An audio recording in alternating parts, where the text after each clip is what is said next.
Hey, thanks for joining us here on the Main Street Maury football preview show as we get into week 2 of the high school football season here in and around Maury County. I'm Maurice Patton. That's Chris Yow. Let's start this preview with a Thursday night matchup, Chris, as Columbia Academy goes over to Bell Buckle to take on the feet of Webb. Well, I believe if Columbia Academy can force them to only use their feet to score, They got a shot. in good shape. They got a shot, absolutely. There may not be a better nickname, though, than the Webb feet. If there is, I would like to hear it because that is a top-notch nickname. That's big time. Kudos to them. Yeah. Neither Columbia Academy nor Webb will go undefeated since they both dropped their season openers last week. Webb falling 43-17 down at Cornersville, and the Bulldogs perhaps playing one of the more exciting games of week 1 in this area, in Middle Tennessee, in the state. 33-31, they fell to Middle Tennessee Christian at home. It's fun to watch. Unfortunate for the home team Bulldogs, but a fantastic football game from start to finish. And, just once again, Monte Baldwin announcing his presence with authority here in the early going of this season. We're going to talk about him a lot over the course of this year, as you would expect from a kid who rushed for 1,000 yards both as a freshman and as a sophomore, got off to a great start Friday night. 193 yards, 3 touchdowns in that loss. And I would think Seth Anderson would take that from Monte every week. Yeah, as often as he'll give it to you, you'll take it. There's no question. But again, we talked about that offense going into that ball game and scored 33 points, had a touchdown taken off the board. But again, Connor Rawson and those receivers as well. Connor Rawson ran the 2-minute drill to perfection. In order to tie that ball game. I just want to point that out. With 2:44 to go, they scored with 22 seconds left, and with an opportunity to win the game with an extra point if they had made it, but it was ultimately blocked, so many extra points were. Blocked after a untimely celebration penalty, I guess. Yeah, that didn't help either. Yeah, so, but again, you feel good about what Columbia Academy put on the field offensively in that ball game, and we're going to come back and pick these at the end of the show. So stay with us. This is going to be a fun matchup. Thursday. This is a Friday night game. I'm sorry, 7 o'clock. So be careful with your start times. Yeah, this is what we know right now, because there are going to be some games impacted by the heat. We've had some kickoffs pushed later into the night, and there will probably be some others that we don't have at this time. So, again, check your local listings. But now. And here, we'll just tell you, Mo, it's a fluid situation. It's a fluid situation. Absolutely. Taking it back to 2020. Yeah. Currently scheduled for a 7 o'clock kickoff at Summit, the Centennial Cougars, fresh off of a 34-14 win in the Battle of Franklin over Franklin, taking on Summit, which scored 33 points in the second half at Spring Hill for a 40-0 victory there. Seemed like old times for the Spartans, huh? Yeah, and I'm curious because I didn't get a chance to watch the game, but I'm curious if, speaking of old times, if Brian Coleman has reverted back to some of his old ways offensively. Well, I know the other team has that he'll be facing this week. Let me just say, quarterback Mason McElhaney, running back Dominic Hollis rushed for 283 yards. Sounds like it, then. It sounds like they may have reverted. Brian Coleman back to 3 yards in a cloud of dust, maybe. Yeah. We'll see. Centennial defensively may be able to deal with that a little bit better than the Raiders were. And offensively, the Cougars got on the ground as well with their two-headed running back game of Dominic Reed and Tanner Lee combining for 231 yards and 5 rushing touchdowns. I think this one's going to be fun. I absolutely believe this is going to be a really good matchup. Anytime, Jamal Stewart in his first season at Centennial, anytime he's on the field, he's going to have a chance to win. This is going to be a great matchup of two phenomenal coaches and two very talented football teams. So I think this, Centennial made a big run last year, defeated this Summit team at Centennial last year, and was a big reason for their success. Mm-hmm. So I know Brian Coleman is ready to get back on the field with these guys. Absolutely. Spring Hill, following that 40-0 loss in week 1 to Summit, things don't get any easier for the Raiders as Mount Pleasant comes in for this one. The Tigers winning 29-6 in the opening week down at Wayne County, and we mentioned their big playability. Well, Darian Meza caught 2 passes, one for 47 yards, one for 49 yards, both wound up in the end zone. Efficiency, absolutely. And Kevin Cooper caught a touchdown as well. His was only 12 yards. Doing Kevin Cooper things. Yeah, but again, this is a team that can score from anywhere at any time, and that makes it tough on both sides of the ball when you're playing against them. And Spring Hill, again, shut out against Summit despite 80 total yards from sophomore Trey Isaac. Caught 2 balls for 43 yards, had 6 carries for 37 yards, and it's going to be a lot about him offensively for the Raiders, I think. But, Mount Pleasant, I think, really playing with something to prove this season, and this is another opportunity for them to go out and win a big game in a county rivalry. Well, we've talked about Mount Pleasant a lot over the last couple of years, and these. Let's be honest. This group of seniors, along with some young guys like the McClures, mm-hmm. But this is a group that is destined for big things, and obviously a win over a county rival, a bigger school, would go a long way for that confidence. So. They defeated Spring Hill 24-0 last year in Spring Hill, looking for more of the same. Another game that, as of right now, is scheduled for 7 o'clock, but considering Independence's playing surface, you feel like this game's going to get pushed back. Because if it's as hot as everybody says it's going to be on that artificial turf, thank you. And Summit's got artificial turf too, right?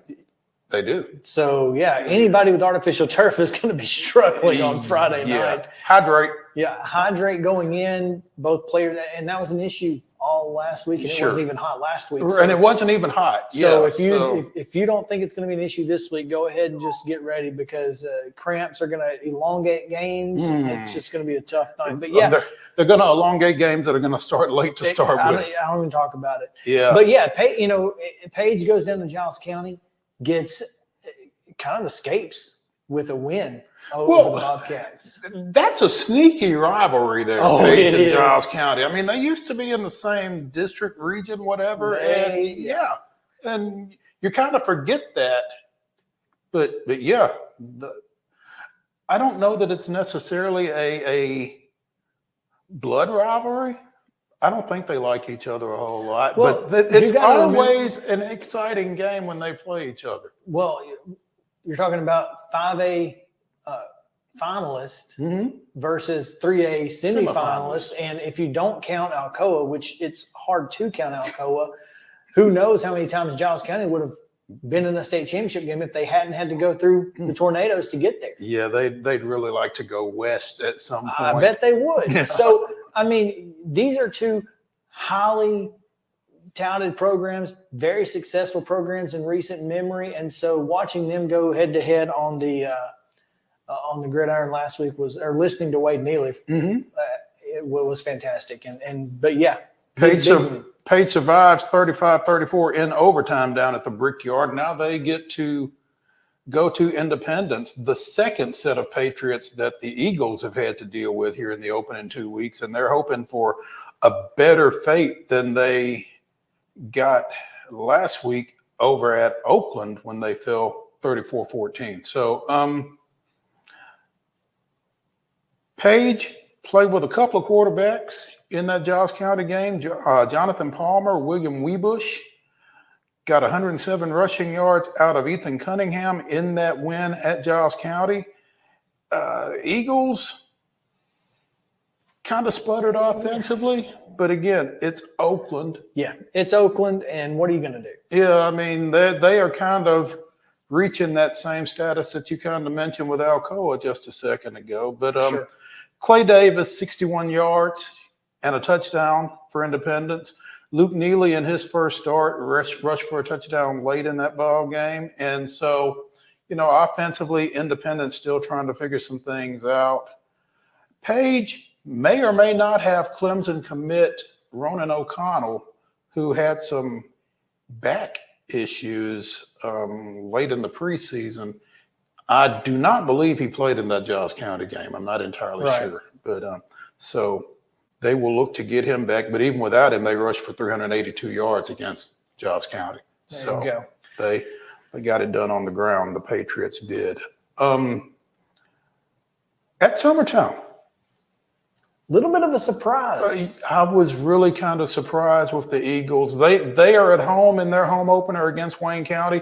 Both those teams 0-1. As we mentioned, Wayne County lost to Mount Pleasant 29-6 in Waynesboro last week. They now come to Summertown. The Eagles, under new coach Dan Winfrey and former Lawrence County coach Dan Winfrey, lost at Lawrence County 14-7. And as you said, kudos to the Eagles, because I did not expect that game to be that close. No, I don't think any of us did. I don't think Lawrence County did. And I'm not sure that many people in Summertown did, outside of the folks wearing blue on the sideline. Yeah. And boy, this is rough. Could we not change this kid's name? Caden McCroy. Caden McCroy. Not McCoy, who we'll definitely talk about here in a minute. But Caden McCroy With an R. for Summertown with the only touchdown for the Eagles. Freshman. Yeah, freshman, man. 7 carries, 33 yards.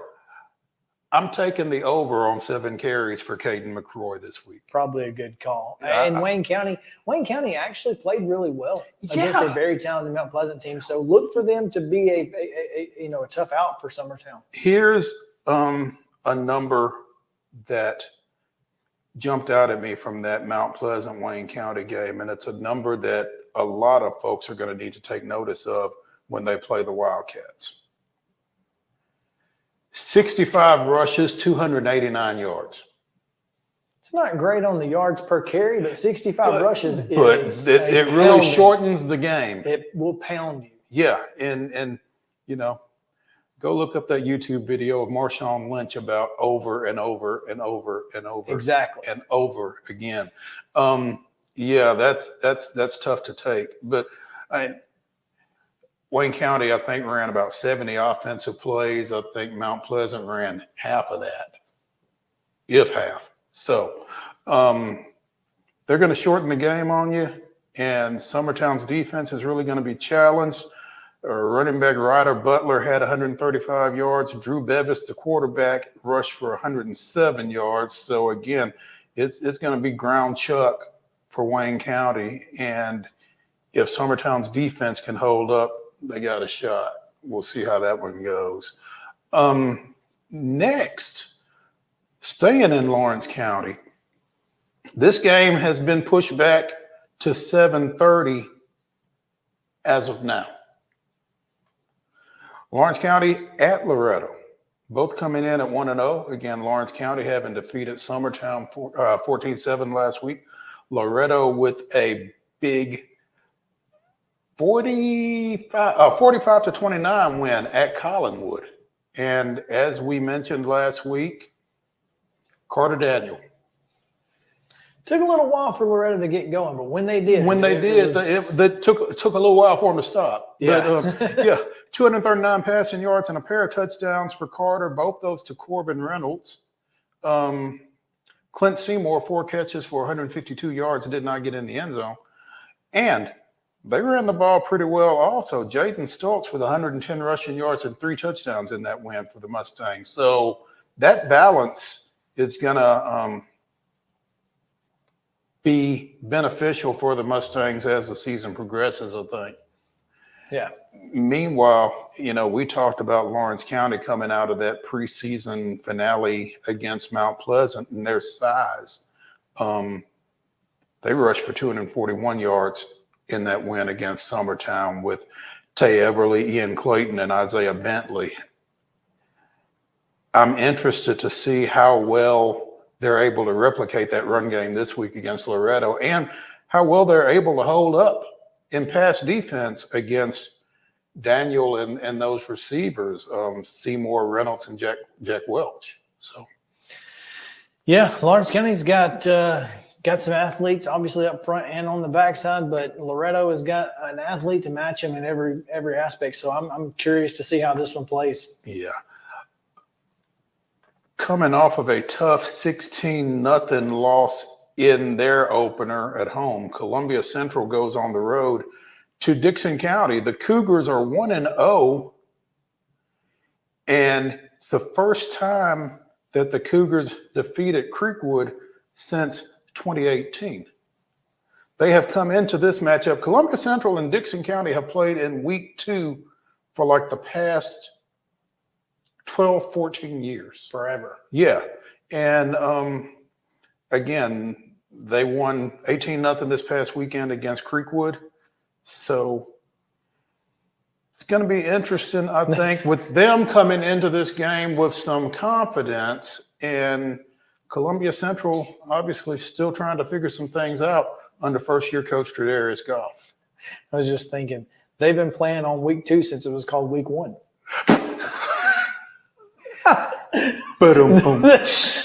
That's a wild. That is a wild. Yeah. But yeah, it's obviously Columbia Central has struggled against Marshall County, and I don't know if it was a mental block or not. Could have been, may not have been. I don't know. Obviously, Dixon County has had some issues against Creekwood. They overcame that last week. They've certainly had issues against Columbia Central over the last several years. Can they overcome it again? I think this is going to be one of the better Columbia Central Dixon County matchups that we've seen in a long time. I think if you're a Columbia Central fan, what you're looking for this week is that improvement from week 1 to week 2. Central sustained some penalties that you didn't necessarily want to see. They had some breakdowns on special teams, one of which led to a safety. They did block a field goal, though. They did. So they did some good things, just not enough of them. Caden McCoy, Noah, 75 rushing yards, 22 carries. So, never really got that breakaway run that you're used to seeing out of him. His offensive line still needs to gel a little bit and be able to get him to the edge. And once that happens, those chunk plays will come from Caden McCoy. And Columbia Central hopes that's this Friday night, starting at 8:00 at least, maybe later. Exactly. Yeah. I think that's the slate It is. for Friday night. Yeah. Let's make some picks. Let's do it. But first, let's take a break. All right, then. We'll be right back on what? What'd you call it? The Main Street Maury football preview show for week 2. It's a lot. It is. Piggly Wiggly, located in Neely's Mill Shopping Center, is Columbia's locally owned and operated Cost Plus 10 grocery store dedicated to serving the community with low prices and smiling faces. Piggly Wiggly offers fresh, hand-cut meats daily, as well as daily hot plate lunches from their deli counter. You're certain to see smiling faces and a helping hand when you're here at Piggly Wiggly. Come by and check out our fresh produce, high-quality meats, and more. Down home, down the street, we'll see you at the Pig. This is Chris Yow with Main Street Sports Today. Every show, Mo Patton and I welcome friends from all across the sports landscape, from high school coaches and reporters to national, college, and pro sports personalities. You never know who might stop by for a chat. She's on Thinking Out Loud, presented by Regions, and Out of Pocket with Alyssa Lang. It is, in fact, Alyssa Lang. I'm a little nervous. I'm going to lower the bar for guests now. Oh, no. Apologies in advance. It sounds like SEC Commissioner Greg Sankey. You got that radio voice. I do. It's a good sound. Face for radio too.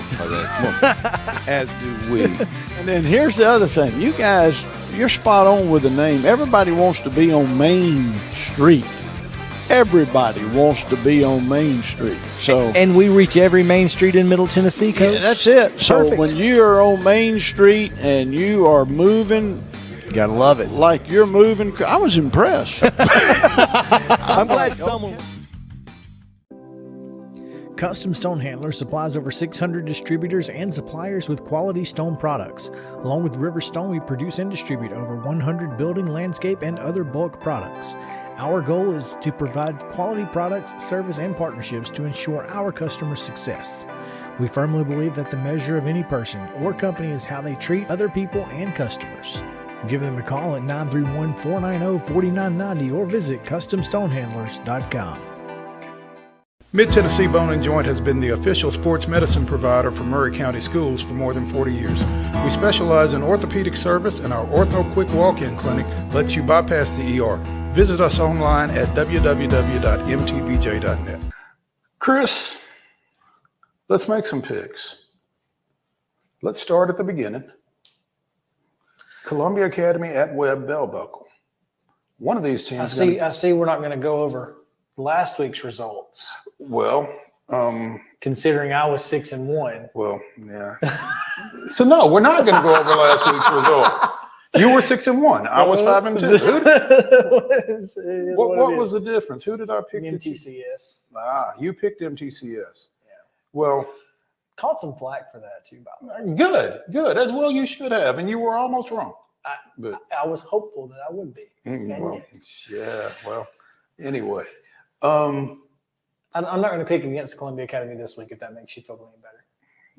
It matters not to me. Talk to them. Go Bulldogs this week. Yeah. So you like the Bulldogs in this one? I do. I do as well. Next up, what's the next one? Centennial and Summit. I always struggle picking against Brian Coleman's teams. Yeah, but you know, I've still got some graduation stuff hanging up at my house that's two-tone blue. So CCCHS, Yes. absolutely, yeah. I'm with I you. like the Cougars here. Let's see, next, Mount Pleasant, Spring Hill. it's hard to go against last year's results. Almost the entire team coming back from Mount Pleasant. And then after what we saw last week, you got to go Tigers here. Agreed. Smart money's on Mount Pleasant. Page at Indy. Man, this is a tough one because, again, Page is coming off a really difficult game. Independence obviously having to play Oakland to start. You never like to play two teams that played in state championship games back-to-back to start the season, but Independence has done it for a couple years now. They don't have any issues, with tough opponents. No, they don't. They do not. Regardless of who the coach is, they do not have a problem going and They'll play seeking out tough competition. anybody, anywhere, anytime. That's is it. kind of the Indy motto, but I don't think it's going to be any better this week than it was last week. Here's what I'm looking at. Page, over the last two seasons, during which they've gone to the Class 5A state championship game, they've lost 5 games. Independence has beaten them in 2 of those 5.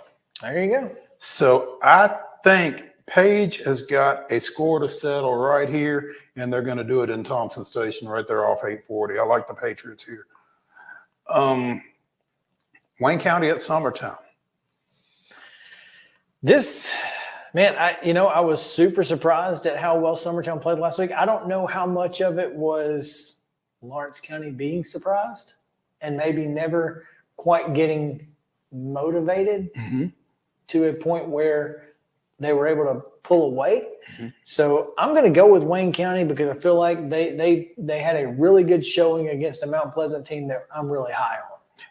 I'm going to go with Wayne County just because I'm afraid if they just get on the ground and stay on the ground, that by the fourth quarter, Summertown may get worn down. And they don't have many numbers. Right. The numbers at Summertown are pretty low. So yeah, that's a great point. Lawrence County at Loretto. This may be the toughest game to pick. I really think I think this may be the most difficult game that we picked this week because Lawrence County is not going to make the same mistake in underestimating an opponent that they may have made last week. Mm-hmm. Because Loretto is not a team you can underestimate. They're really, really good, and I think everybody knows that. Mm-hmm. I think they're going to have to shorten the game. Lawrence County will. I think they can. I think they can shorten the game, and if they're going to have a chance, that's where it's going to be. But, man, both these teams are so senior laden. It's just they've both got experience in this type of ball games. Who won this game last year? I feel like Lawrence County. I think Lawrence County did too. don't. I'm going to go with Loretto here, but boy, I think it's going to be a very, very, very tight matchup, and it could go either way. I think Lawrence County can shorten the game. I think Lawrence County will shorten the game. I think Loretto has more big play ability than Lawrence County out on the edge in the passing game, and I think that's the difference. I think the Mustangs win this one at home. All right. And finally, 8 o'clock, Dixon, Tennessee. Cat fight. Lions and Cougars. No Bears. No Bears. No Tigers. Thank goodness. Oh, my. Thank goodness. Yeah. Who you like? All right, so Columbia Central comes into this one, and look, here's the thing. This is a team who feels like it should know its identity because despite having 3 different coaches in the last 3 years, they've all run the same offense. And they've all run the same offense who learned from each other in the system. John Moore taught Tredarius Goff this offense. John Moore learned the offense from his dad, who learned the offense from, who Bobby Sharp also learned the offense from. Mm-hmm. So it's not like a lot has changed despite the fact that they've had 3 head coaches. And I think that's a positive for Columbia Central. And they've just got athletes everywhere. Jordan Davis, Caden McCoy, Cortez Duncan. They've got the guys. Mm-hmm. It's just a matter of putting it all together. And again, I think last week was a mental block. I think this week they have more confidence. It's a team that they've beaten in the past. They feel like that. And as much as maybe you don't want to say stuff like that, high school kids, that matters. They got to believe. Mm-hmm. And I feel like Columbia Central feels like that they should win this game, and I think they will. I think this team is going to grow up a lot from last Friday to this Friday. I think Case and Tice is going to take a step forward. I think athletically, Columbia Central is probably better than Dixon County. And I think they win this ball game. I think Dixon County keeps it close some kind of way because they're playing with some confidence as well. I think so too. But I think Columbia Central goes on the road and gets Trey D his first victory. Well, follow me at Chris Yow 14 for updates all night long, literally. Follow me for updates Thursday night at Bell Buckle after hopefully getting over there in time to go to the Bell Buckle Cafe, and on Friday from Spring Hill at @MoPatton_sports. That's going to do it for the Main Street Maury football preview show for week 2. That is long. It is. Maybe we need to come up with we'll figure something out. Yeah, with a acronym or something. There you go. We'll work on that. Come back next week and see.